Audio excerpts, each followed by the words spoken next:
আসসালামু আলাইকুম, welcome back to my channel Saima's house. চমৎকার আরেকটি নতুন এবং লোভনীয় রেসিপি নিয়ে সাইমাস হাউস থেকে বরাবর মতো আমি রুমি আবারও আপনাদের মাঝে চলে আসলাম।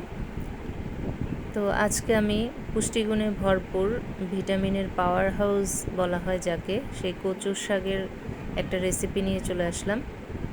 অত্যন্ত লোভনীয় হয়েছে এই রেসিপিটি। বাসায় যদি আপনারা একবার বানিয়ে না খান তাহলে এর টেস্টটা পুরোপুরিভাবে বুঝতে পারবেন না যে কতটুকু লোভনীয় কচু শাক। তো বাজার থেকে এই কচুর শাকগুলো আনা হয়েছে, একেবারে কচি শাক। তো এই শাকগুলোকে আমি আজকে রান্না করব। তো প্রথমে ভেবেছি শুধু চিংড়ি মাছ দিয়ে রান্না করব, পরে আমার হাজব্যান্ড বলছে না, শুধু চিংড়ি মাছ দিয়ে রান্না করলে মজা হবে না, সাথে একটা মাছের মাথাও দিও।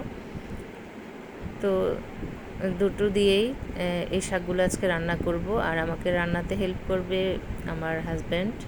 ও যেহেতু বাসায় রয়েছে, এখন অসুস্থ, সেজন্য বাসা থেকে বেরোতে পারে না, তো মাঝে মধ্যে কিচেনে চলে আসে আমাকে হেল্প করার জন্য। তো আজকে বেশিরভাগ রেসিপিটা আজকে ওই করবে। তো আমি শাকগুলোকে কেটে ধুয়ে পরিষ্কার করে পানি ঝরিয়ে নিয়েছি, দেখতেই পাচ্ছেন এরকম করে কাটতে হবে। তারপরে আমি একটা হাঁড়িতে নিয়ে নিয়েছি, এখন এগুলোকে একটু ভাপ দিয়ে নেব, সাথে সামান্য একটু লবণ দিব। লবণ দিয়ে একটু ভাপিয়ে নিলে এই রান্নাটা ভালো হয়। তো আমার ভাপিয়ে নেওয়া হয়ে গেছে, দেখুন আমি নামিয়ে নিয়েছি। তো এবার আমি রান্নাতে চলে যাব। চুলায় একটা হাঁড়ি বসিয়ে দিয়েছি, তারপরে দিয়ে দিচ্ছি পর্যাপ্ত পরিমাণে তেল। এই কাজটা যদি আমার হাজব্যান্ডই করছে। তারপরে পরিমাণ মতো পেঁয়াজ কুচি এবং রসুন কুচি দিয়ে দিলাম। তারপরে 1 টিস্পুন করে আদা এবং রসুনের পেস্ট দিলাম এবং স্বাদ অনুযায়ী লবণ দিয়ে দিলাম। এখন সবগুলো উপকরণকে খুব সুন্দর করে একটু তেলের ভিতর ভেজে নিচ্ছি। এর কাঁচা গন্ধটা দূর হয়ে গেলে এতে দিয়ে দিচ্ছি আমি চিংড়ি মাছ, যেগুলোকে আমি কেটে ধুয়ে পরিষ্কার করে রেখেছি।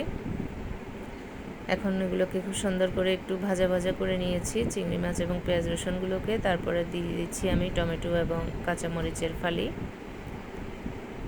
এগুলো একটু আগে দিয়ে দিচ্ছি, কারণ এগুলো খুব সুন্দর মতো সফট না হলে এই কচু শাকের সাথে খেতে ভালো লাগবে না, তাই আমি আগে ভাগেই দিয়ে দিলাম। এখন এগুলোকে ভালো মতো নাড়াচাড়া করে একটু মিশিয়ে নেওয়া হয়ে গেলে এতে আমি অ্যাড করে দেব গুঁড়ো মশলা। গুঁড়ো মশলার মধ্যে রয়েছে ধনিয়া, জিরা, হলুদ এবং মরিচের গুঁড়ো, যেগুলো আমরা রেগুলার ইউজ করে থাকি। তো শাকের পরিমাণ অনুযায়ী এগুলো দিতে হবে, আমি সে অনুযায়ী দিয়ে দিলাম। এখন সুন্দর মতো একটু নাড়াচাড়া করে এতে এবার সামান্য পরিমাণে একটু পানি অ্যাড করে দেব, মশলাটা কষানোর জন্য যতটুকু পানির প্রয়োজন পড়বে আর কি। তো সবগুলো মশলা খুব সুন্দর মতো আমি কষিয়ে নেব। মিশিয়ে নেওয়া হয়ে গেছে, এরপরে মাছের মাথা অ্যাড করে দিলাম আমার হাজব্যান্ডের ডিমান্ড অনুযায়ী। তখন মাছের মাথাটাকে একটু উল্টে পাল্টে দিচ্ছি, এরপরে একটা ঢাকনি দিয়ে ঢেকে মাথাটাকে ভালো মতো একটু কষিয়ে নেব বেশ কিছুক্ষণ।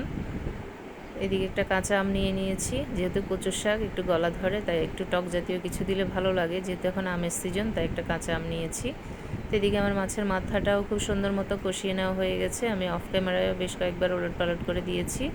এখন মাথাটাকে একটু ভেঙে দিচ্ছি, কারণ ভেঙে দিলেই মাছের টেস্টটা ভালো মতো পুরো শাকের ভেতর মিশে যাবে। তো আপনারা চাইলে মাথাটাকে আলগা করে তুলে নিয়ে কাটা বেছেও দিতে পারেন। আমি আজকে অন্যদিন আমিও এভাবেই দিই, আজকে একটু ভেঙেই দিয়ে দিলাম। তারপরে ভাপিয়ে নেওয়া কচুর শাকটাও অ্যাড করে দিলাম। এখন শাকটাকে মশলার সাথে খুব সুন্দর মতো মিশিয়ে নিচ্ছি। শুরুতে পানি ছাড়াই আমি শাকটাকে কিছুক্ষণ একটু কষিয়ে নেব মশলার সাথে, যাতে মশলাটা শাকের মধ্যে খুব সুন্দর মতো ঢুকে যায়, সেজন্য একটু নাড়াচাড়া করে মিশিয়ে নিচ্ছি। তো এবার ঢাকনি দিয়ে ঢেকে দিলাম। তো সুন্দর মতো শাকটা মশলার সাথে কিছুক্ষণ কষিয়ে নিলাম, ভালো মতো নাড়াচাড়া করে দিচ্ছি, একেবারেই শুকিয়ে গেছে। তো এই পর্যায়ে আমি এখানে এবার অ্যাড করে দিব ঝোলের পানি। খুব বেশি পরিমাণে পানি অ্যাড করব না, যেহেতু এগুলো আগে ভাপিয়ে নেওয়া হয়ে গেছে, এখন খুব বেশি পানি অ্যাড করার প্রয়োজন পড়বে না, খুব সামান্য পরিমাণে পানি দিলাম, এতে আমার শাকটা পারফেক্টভাবে হয়ে যাবে। এবার ঢাকনি দিয়ে আবারও ঢেকে দিলাম, এরপরে আবার ঢাকনিটা তুলে একটু নাড়াচাড়া করে নিতে হবে, কারণ বারবার নাড়াচাড়া না করলে নিচে লেগে যাওয়ার ভয় থাকবে। এবার একটা পটেটো ম্যাশারের সাহায্যে আমি শাকটাকে একটু সুন্দর মতো ম্যাশ করে নিচ্ছি, কারণ হলো যেহেতু কচুর শাকটাকে সাধারণত একটু ভালো মতো ম্যাশ করে নিলেই এর টেস্টটা ভালো আসে খেতে। পাতা পাতা থাকলে এটা খেতে আবার ভালো লাগবে না। তাই আমি খুব সুন্দর করে একটা আলু পটেটো মেশারের সাহায্যে ম্যাশ করে নিলাম। এদিকে আমি আমটাও কেটে নিয়েছি। পুরো আমটাও কিন্তু আমি দিব না, যেহেতু খুবই টক আম, তাই আমি এর কিছু অংশটা দেব, তাই কেটে নিয়েছি। তো শাকটাকে আবার একটু নাড়াচাড়া করে দিচ্ছি, সুন্দর মতো হয়েছে কিনা দেখছি। শাকটা খুব ভালো মতো হওয়ার পরেই কিন্তু আমটা অ্যাড করতে হবে, তা না হলে আবার শাকটা হবে না। তো এবার আমি আমগুলো দিয়ে দিচ্ছি, কারণ আমার শাকটা খুব সুন্দর মতো হয়ে গেছে। তো আমটাকেও এখন ভালো মতো নাড়াচাড়া করে শাকের সাথে মিশিয়ে দেব এবং ততক্ষণ পর্যন্ত রান্না করে নেব যতক্ষণ পর্যন্ত আমটা সুন্দর মতো গলে না যায়।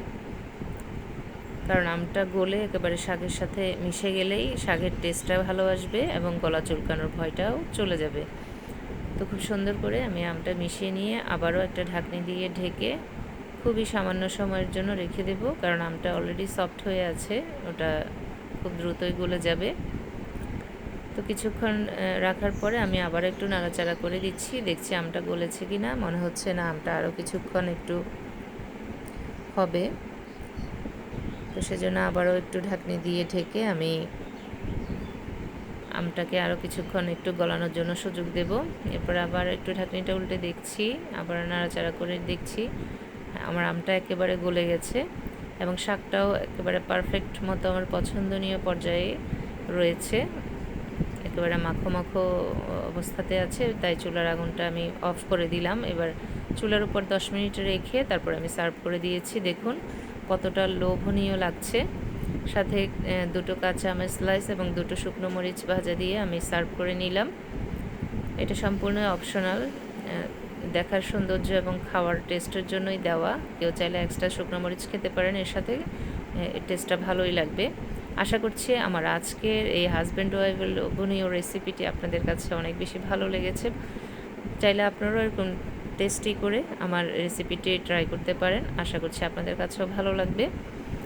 তো ভালো লাগলে লাইক, কমেন্ট এবং শেয়ার করে আমার সাথেই থাকতে পারেন। নতুন বন্ধু হয়ে থাকলে আমার চ্যানেলটাকে সাবস্ক্রাইব করে নিতে পারেন, এরকম নিত্য নতুন আরও ইয়ামি লোভনীয় রেসিপি পাওয়ার জন্য। আজকের মতো তাহলে এখানেই বিদায় নিচ্ছি, সবার সুস্থতা কামনা করে।